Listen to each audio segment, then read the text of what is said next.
여러분 안녕하십니까? 전인국 수학과의 닥터 데이비드 청입니다. 이렇게 화창한 봄이 되었는데 우리가 봄을 만끽하기가 어렵습니다.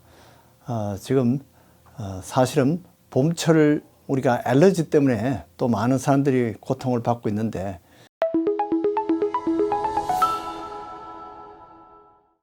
이 코로나와 알러지가 또 이렇게 공통된 그런 증세가 많아요. 그래서 이 알러지 때문에 아추 하면 다 모두 이 코로나인가 싶어서 다 도망가 버립니다. 기피합니다.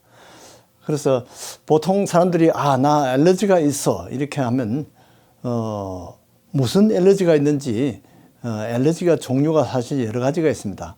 그 중에 가장 많은 것이 바로 이 계절 알러지, 이 알러지성 비염입니다. 그래서 봄철에 비염은 꽃가루 때문에 보통 생기죠. 그런데 여름철에도 가을이나 이렇게 또 풀이나 나무 때문에 이렇게 알러지성 비염이 생기는 수가 많이 있습니다.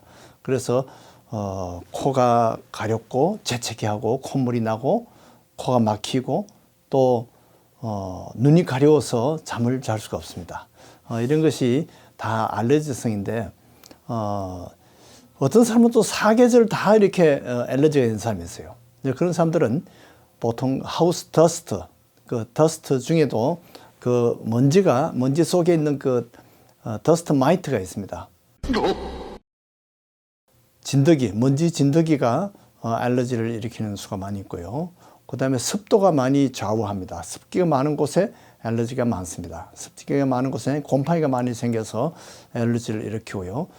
또 어떤 사람들은 혹시 개나 고양이를 키우면 그 개나 고양이가 그 털 때문에 또는 개의 침 때문에 또는 고양이의 그 소변 이런 데 알러지가 있는 사람들도 있습니다. 또 어떤 사람은 그 쥐가 알러지가 있는 경우도 있어요. 이렇게 해서 집안에 여러 가지로 우리는 알러지의 원인이 많습니다.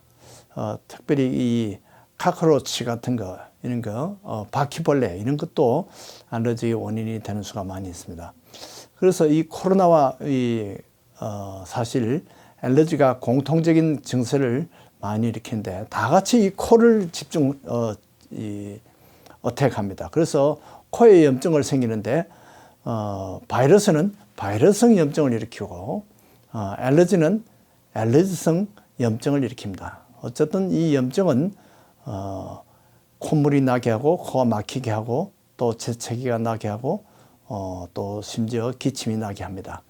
기침이 이제 보통 이 코 알러지로 기침이 심하지는 않은데, 기침이 심하고 숨소리가 쌕쌕거리면 우리가 기관지 알러지를 생각해야 됩니다. 그것은 바로 기관지 천식입니다. 그래서 기침을 하고 호흡 곤란을 가져오게 되는데, 역시 이 코로나19도 역시 기침을 일으키고 호흡 곤란을 일으킵니다. 그래서 이 천식이 있는 사람들도 이렇게 코로나로 오해를 받는 경우가 많습니다. 이 공통 증세가 있는 거죠. 그래서 진단하기가 어려운 수가 있습니다. 또 치료도 비슷합니다. 보통 이 천식이 있을 경우에는 심하면 보통 요즘은 이 네뷸라이저라는 그런 기계를 쓰죠. 이 약을 공기에다가 이렇게 에어로솔로 해서 뿌리는 그런 기계를 쓰는데, 역시 코로나19도 이런 기계 호흡을 하게 됩니다. 심하면 벤틸레이터라는 인공호흡을 시키는 기계를 쓰게 되는데, 역시 기관지 천식이 심한 사람들도 역시 그런 치료를 받을 수가 있고, 코로나19도 그런 호흡 치료가 필요한 경우가 있습니다. 산소가 필요하기도 합니다. 이렇게 해서 진단이나 치료가 상당히 비슷하기 때문에 이 기관지 알러지와 이 코로나19가 혼동되는 수가 많이 있습니다. 자, 나는 알러지가 있다 그럴 때 보통은 이런 바깥에 있는 그런 공기나 꽃가루 이런 데 알러지가 많습니다. 그러나 드물게 어떤 사람은 또 벌침에 알러지가 있는 경우가 있습니다. 그러니까 벌에 쏘이면 누구든지 그 부위가 빨갛게 붓고 아프고 가렵고 그거는 누구든지 있습니다. 그러나 이 벌침에 알러지가 있는 사람들은 통증이나 붓기가 아주 더 심하고 특별히 호흡 곤란이 올 수 있고요. 어떤 경우는 아나필락시스가 올 수 있습니다. 그 아나필락시스라는 것은 이 혈압이 떨어지면서 이렇게 쓰러지고 완전히 생명이 위태로운 그런 경우죠. 그래서 이 경우는 이 코로나19 때문에 아나필락시스가 오기도 합니다. 그리고 이렇게 벌침으로 아나필락시스가 오기도 합니다. 이런 또 공통점이 있죠. 자, 또 이렇게 알러지가 있다 그럴 때 어떤 사람은 음식 알러지를 이야기합니다. 이런 벌침 알러지, 공기 알러지, 꽃가루 알러지 외에도 음식에 알러지가 있는데 어떤 사람은 음식을 먹으면 갑자기 두드러기가 생기고 또 어떤 사람은 구토가 생기고 아주 창백해집니다. 그래서 아주 어떤 사람은 또 음식을 먹으면 보통 이 계절 알러지 비슷한 그런 증세가 오기도 합니다.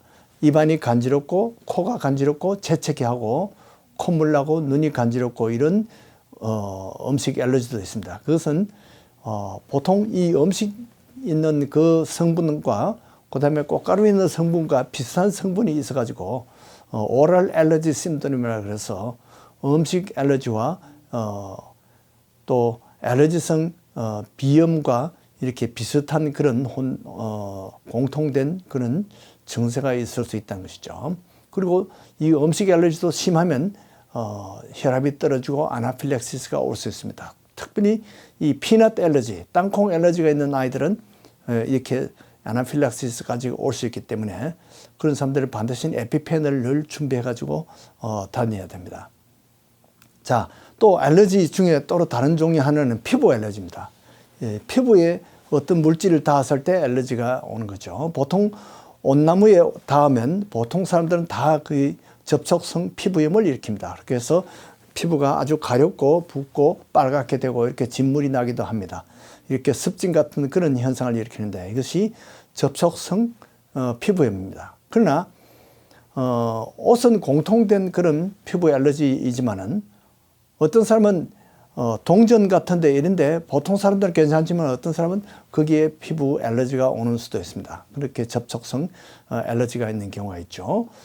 아까도 얘기했듯이 이는 아나필락시스라는 것은 보통 알러지보다도 더 생명이 위태로운 알러지이기 때문에 그 아나필락시스를 앓은 경험이 있는 사람들은 자기 체질을 알고 기억해 놓는 것이 좋습니다.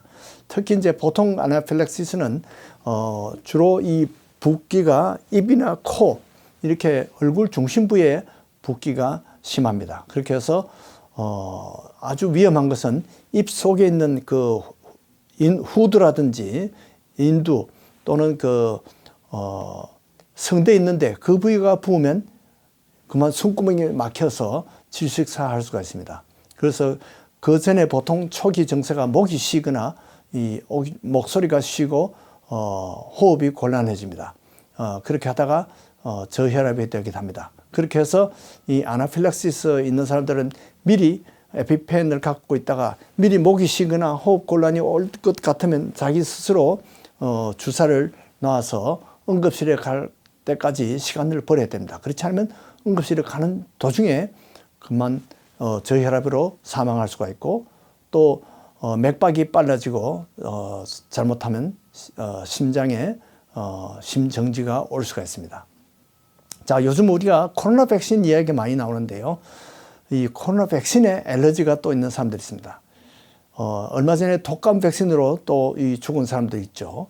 그런데 이 백신 알러지도 상당히 많지만은 그러나 이것은 이 코로나로 인해서 죽는 사람에 비하면 아주 미미한 경우입니다. 그래서 알러지가 있는 사람들은 일단 자기 주치의와 상의해서 백신을 맞는 것이 좋은지 맞지 않는 것이 좋은지 이렇게 상담을 하는 것이 좋습니다. 그 다음에 또 중요한 것이 길레인바레라는 중요한 부작용이 있는데 이것은 아나필락시스와 마찬가지로 아주 생명에 위태로운 그런 호흡이나 이런 것을 주장하는 신경을 마비시킬 수가 있습니다. 그래서 처음에는 다리 밑에서부터 시작해서 이 마비가 점점 올라가서 나중에는 호흡 곤란까지 오게 됩니다. 이렇게 해서 보통 알러지를 치료할 때는 보통 우리가 베나드릴을 많이 쓰고요. 항히스타민을 씁니다. 항히스타민제 중에는 보통 베네딜 같은 것은 보통 먹으면 효과는 빠르지만은 잠이 옵니다. 그렇게 해서 작업하는데, 일하는데, 공부하는데 지장이 올 수가 있어요. 그래서 하루에 한 번씩 쓸 수 있는 그런 보통 로라타딘이라든지 클레레틴 또는 절텍, 요즘은 자이잘이라는 그런 또 이렇게 항히스타민제가 있습니다. 그런 것을 쓰고 또 코에 뿌리는 스테로이드가 있습니다. 그런 것을 쓰고 눈에는 또 눈약을 쓰죠. 이렇게 해서 해마다 고생하는 사람들이 있는데 어떤 사람은 알러지 주사를 맞습니다. 이것은 탈감작 치료인데요. 디센시티제이션, 그러니까 그 알러지가 있는 물질을 아주 희석해서 반응이 일으키지 않을 정도에서부터 조금씩 높여서 결국은 나중에는 많은 양을 주사를 해도 이 알러지를 견딜 수 있도록 그렇게 하는 겁니다. 그래서 이 가벼운 알러지도 있지만은 치명적인 알러지가 있습니다. 이 알러지라는 것은 내 인체와 맞지 않는 것에 대한 거부 반응입니다. 어떤 사람은 이 성경 알러지가 있어요. 성경 읽어보고 내가 이해가 안 된다. 나 생각과 맞지 않다. 그렇게 해서 거부하는 순간 많습니다. 어떤 사람은 교회에 알러지가 있는 사람이 있어요. 어떤 사람은 예수님에 대해서 알러지가 있습니다. 옛날 유대인들 중에 유대 지도자들, 바리새인과 서기관들 이런 사람들은 예수님에 대해서 알러지가 있었어요. 그러나 예수님께서 말씀하신다. 성령을 거부하는 사람들은 도무지 이제는 용서받지 못한다. 하나님을 거부하고 알러지가 있는 사람들은 약도 없고 구원도 없습니다. 그러나 여러분들이 예수를 믿고 영접하면 여러분들은 다 모두 이런 하나님의 은혜를 얻고 이런 모든 구원을 얻을 수가 있습니다. 여러분들도 이 알러지 시즌에 우리가 모든 알러지도 이기고 코로나 알러지도 이길 수 있기를 바랍니다. 또 이런 영적인 알러지도 여러분들이 다 극복할 수 있기를 바랍니다. 안녕히 계십시오.